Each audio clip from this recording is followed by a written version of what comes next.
Bernard Baud, vous êtes le directeur du Gira Conseil. Pouvez-vous nous détailler comment s'est comporté le marché de la restauration rapide en France en 2009? Le marché de la restauration rapide en 2009 s'est très bien comporté malgré la crise puisque nous avons une croissance globale qui avoisine les 9%. Dans un marché global de la restauration qui, je vous le rappelle, n'atteindra pas ce chiffre-là, sera plutôt aux alentours de 1 à 2%.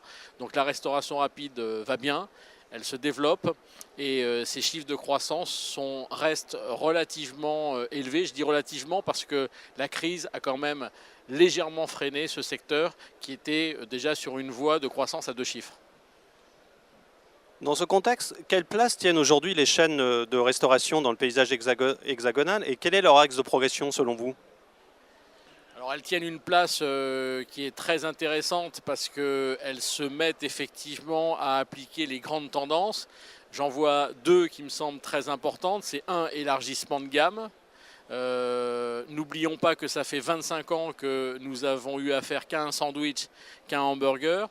Aujourd'hui, il y a une offre de nouveaux produits alternatifs à ces deux produits-là. Et puis deux, c'est la chose, je dirais, la plus intéressante aujourd'hui à analyser, c'est une montée en gamme qualitative dans le secteur de la restauration rapide, de meilleurs sandwichs, de meilleures soupes, de meilleures salades, bref, une offre qui monte en gamme au grand bonheur des consommateurs. Pouvez-vous nous dire un mot, voire plus d'un mot, sur l'indice jambon beurre que vous avez lancé ici même il y a maintenant un an?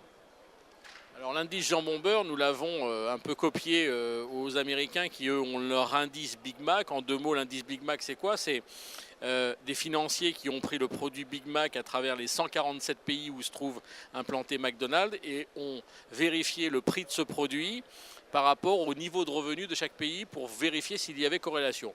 Nous, à notre tout petit niveau, et non pas à l'échelle planétaire, nous avons pris le produit jambon beurre, qui, je vous le rappelle, pèse 45% des sandwichs vendus dans ce pays, et nous avons regardé le prix de ce produit sur l'ensemble du territoire, par région, par département, par circuit de distribution, et ça nous permet de vérifier, un, que ce produit est vendu à 2,54 € de moyenne, mais aussi qu'il était en décroissance en termes de prix vendus.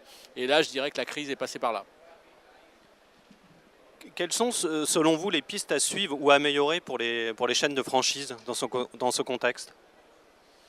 Il y a une grande piste aujourd'hui à suivre qui est que si on reprend l'historique de McDonald's par rapport aux opérateurs historiques que sont Brioche Dorée et Paul, rappelons que McDonald's a commencé par du chaud et est en train d'amener du froid, et les opérateurs historiques de la restauration rapide ont commencé par du froid et sont en train de mettre du chaud. Aujourd'hui, je ne peux pas imaginer que, vu l'évolution des consommateurs, en tout cas de leur demande, qu'on ne puisse pas avoir du chaud partout.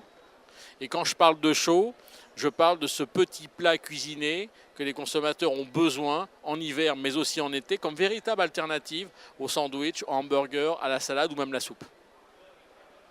Bernard Baud, merci. Je rappelle que vous êtes le directeur du Gira Conseil et je vous dis à très bientôt.